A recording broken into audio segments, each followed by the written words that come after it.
You say they're in good shape, but it's not. The fact that this ad hoc cross-section of America understand that these guys are immature clunks and should be ignored. I have a lot of people who beg to differ with you. You know. But if you're very good. He doesn't have an argument. That's what he's trying to tell you guys. What argument? That was very simple. You're a bunch of young clunks that are trying to grab every bit of media because you know in certain elements in America, racism pays well. You want to be racist. They called us. Believe me. What? Wait. Sunlight is the best disinfectant. I believe that. Just like roaches, when you turn the light on, you go and scurry. Yeah, but you don't... We'll be right back. Stay with us.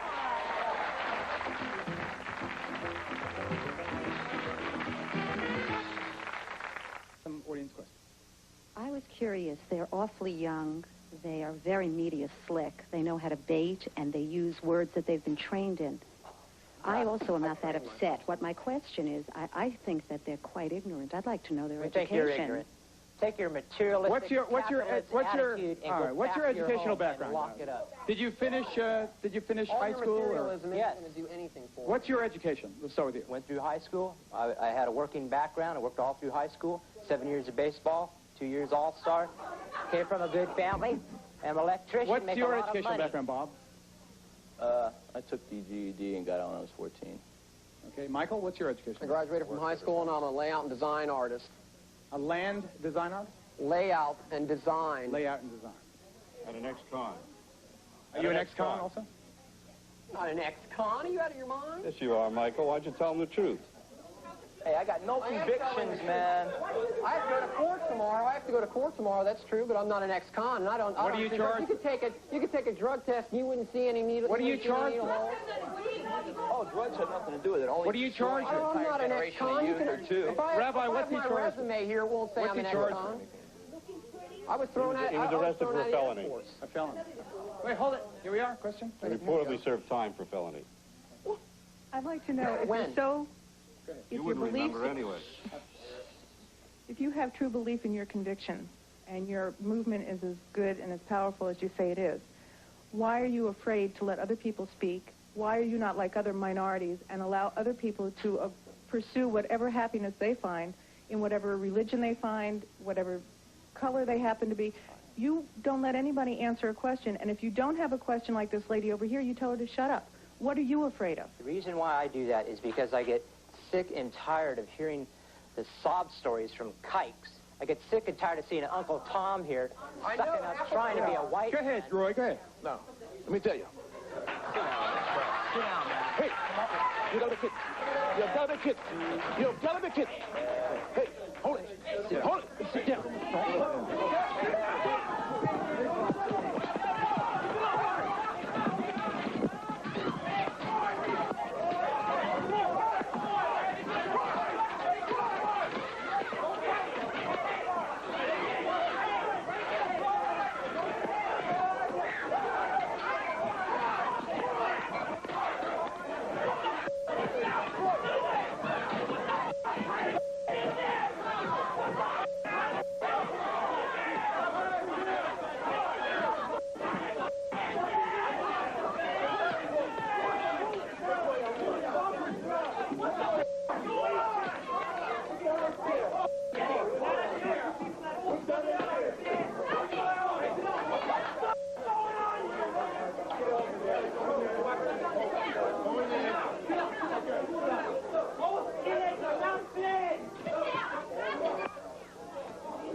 Back. The skinheads have been, the racist skinheads have been cleared out of the building. Roy, Ennis, and I must admit I feel the same way. It was just too much. The kike remark was just too much. Rabbi? I'm just a half. Do you remember when George Bush accused Mike Dukakis of being a liberal? What Mike Dukakis should have said is what I'm going to say to you. He should have said, "Ich bin a liberal," and told him what it meant. Ich bin a kike. I am part of a tradition of 5,000 years of justice and compassion. I am part of a people who produce every single year 50 to 80% of all the Nobel Prizes in the world. I am part of a community of 1.8% people of the population of the United States that produces theater and art and sculpture and music and culture that is enjoyed by 98% of the American population. Roy, Ich bin a kike. Let me tell you what a Nazi looks like. I looked at Adolf Eichmann, I said, what does a Nazi look like? You know what a Nazi looks like? He looks like our uncle. He looks like our neighbor next door mowing the lawn. He looks like our accountant. He looks like our lawyer. He looks like our father, and he looks like our brother. He can have a shaven head or he can have long hair. He can wear a three-piece suit and run a campaign that requires 8 people to be removed a month before a U.S. election for having 8 Nazis. 8 neo-fascists, of which several of them have been accused of killing 100,000 Jews. Okay, calm down. Okay, That's enough. calm down. Good, I'm not. You've never seen me when I'm not calm. I am perfectly calm. Roy Innes. They say, let me just ask you, sticks and stones who break my bones, but names Will never never hurt me. hurt me. But that name hurt us both. Yeah. Why were you motivated to stand that way? Because this is beyond just the Nazi problem. It's a problem of increasing and growing indecency in America among certain hoodlum types who believe they've got the constitutional right to verbally assault. That's the word. Verbally assault people. I stand here today as a message to all the hoodlums, black, white, pink, Martian or otherwise.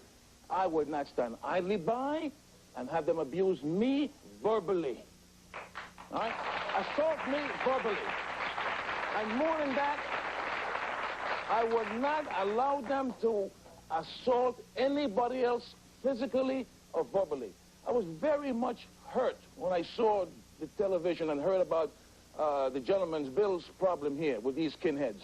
The family that was And let me beaten. tell you, I think my rage was more for you than for myself, for what they did to you. And I will hope that you will call on me if you have any trouble with these guys.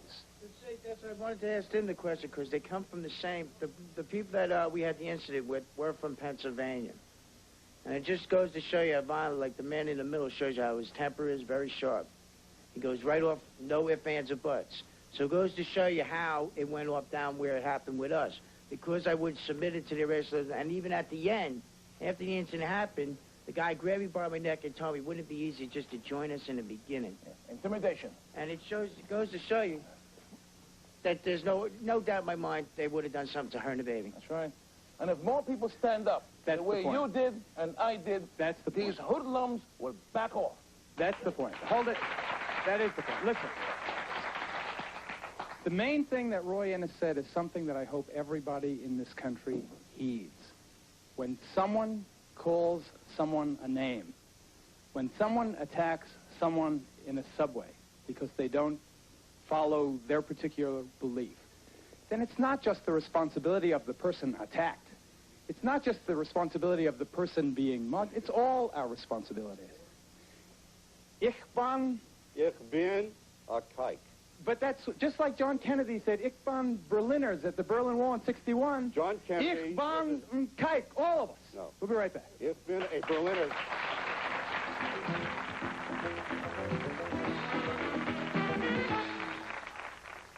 It strikes me that some of our audience may be fairly traumatized by what happened here. Here's a lady. Now, where are you from? I'm California. And what do you think? Well, I was in the back, and I moved forward just to maybe get out of here, but this is my first day in New York. And But what do you think about what you heard?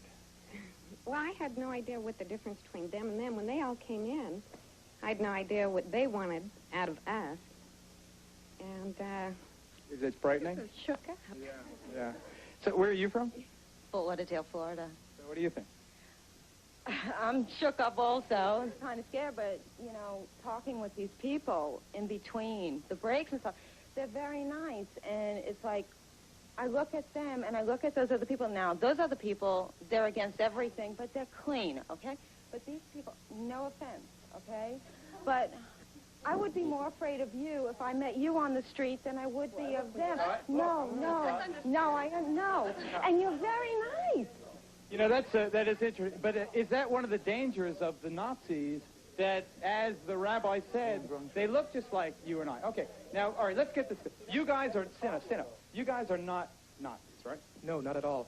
In fact, I want to make a clear point right now. It's not just skinheads that are involved in this. For example, as you might have guessed from the length of hair, I am not a skinhead.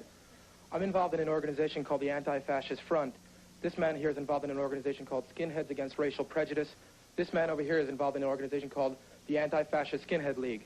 Now, I want you all to know we put our necks out on the line by coming here and being on TV, because there is a lot of problem between the skinheads. And an important point that needs to be made, a great misconception on the part of the media, people are playing up on these Nazi skinheads. The Nazi skinheads, particularly in New York, the white power skinheads, are a minority among the skinheads, and they are treated as a minority, and every now and then they're reminded that they're a minority. But wait a second, how can the public tell the difference between a good skinhead and a bad skinhead? You hear more about the bad than you ever heard. Well, I mean, we can tell the difference, basically by the appearance. And you can see, like, if they're wearing a white power symbol, if they're wearing a Nazi symbol, it's obvious, you know. It's really hard. There is no way people on the outside can really tell. What is a skinhead? Why do you shave your head? I just believe in the lifestyle. And what is the lifestyle? Just working class and being involved in what's going on around you. Simply. That's my opinion. I mean, but there's 11 different factions of skins. You have scooter skins, you have gay skins, communist skins, socialist skins. There's no real one group that you can pin down and say, well, this is skinhead. Well, basically, we should go back to the origins of skinhead, which was in the 60s. It was a working class movement, and it was not racially biased at all. The original skinhead music was soul and reggae and ska. They were highly influenced by the West Indian blacks, so it was not racially motivated until the 70s, when it was sort of revived and it was altered and distorted. And then, so that's why you have the factions. And there have always been factions, and there have always been clashes between the two main, which is what you've seen tonight. What happened? Where did it go bad? Where did the racial thing start happening? Well, was it the parents? He says, Mr. Stump here. Wait a second. There's probably a lot of I consider you like every man. You know, you were victimized in this thing that happened to you on the train by the skinheads, the racial skinheads. But what's your opinion of this? Here you're raising this beautiful little daughter, 2 months old, almost caught up in the violence. What do you think about this as a parent? Well, meeting these guys here, you know, when I first came in, I didn't know. As I said to one of them before, how can you tell the difference? I mean, because the ones that we encountered, you notice, they was like the same. This is the type of reaction that we received, so you can imagine. So it goes to show you what they would have done if they did get their hands on the baby. So it goes to show you. I mean, the obvious is right there. You see the man in the middle, how violent he got, how mad he got. I mean, you've seen his temper jump off like that. So now you can see what I was saying, because I wasn't involved or refused, and I wasn't going to take it. You can imagine now how I had to go through. Okay, sit down, everybody, sit down. I want to talk to Roy. Hold it. Roy. Hold it. Is racism, and I don't know what the equivalent is in anti-Semitism, or all the other anti-religion, they're against Catholics too, for all I know. Is that on the rise in your perception? No, it's not. But before that, let me say this, in reference to the question about the dress. Keep in mind, the Nazi brown shirts were spit and polish in Germany. Don't go by spit and polish looks. These are decent kids here from what I can discern. These are bums. These were spit and polish brown shirt bums. Some of the biggest criminals and dope pushers got the prettiest cars and the prettiest clothes. All right? So be careful about that. All right, now